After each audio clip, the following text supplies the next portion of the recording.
Many years before my psychotic break, I was mildly delusional.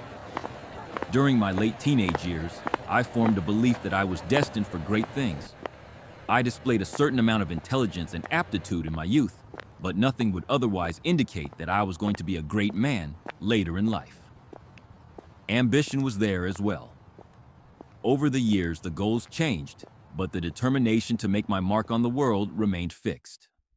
As a college freshman, I set my mind upon the political arena. The first step was to pursue an education in law. To this end, I joined Phi Alpha Delta, the pre-law fraternity at Florida State University. I began to network and soon got on friendly terms with a fellow member of Phi Alpha Delta. He was far more cultured and well-spoken than others his age. A born courtier if there ever was one. In addition to being able to speak with some authority on wide-ranging political topics, he was also an intern in Governor Jeb Bush's office. This was just the type of connection I needed in order to start my ascent into the stratosphere. Through my acquaintance, I was able to get my foot into the door. The governor's office took me on as an intern.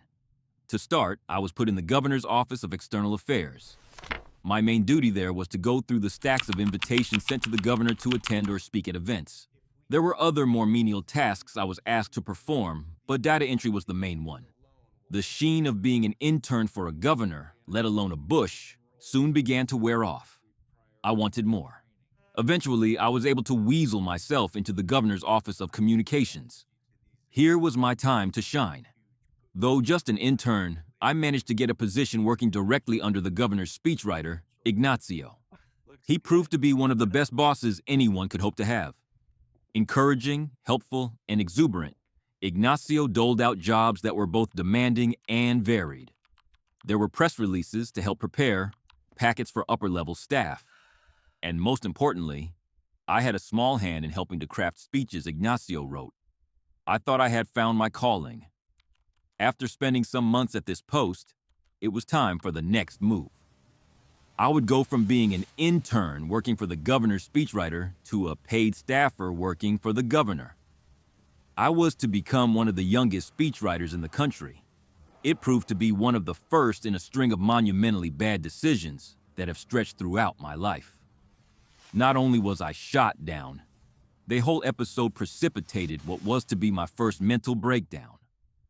All of my planning and maneuvering came to naught. My world came crashing down around me. The vision I had for my rise flashed before my eyes, and then it was gone. My brain could not handle its preconceptions being crushed. I had to take my leave from FSU as classes were just too much. Mild depression turned into full-bore clinical depression. I would not fully emerge from it until roughly 4 years later.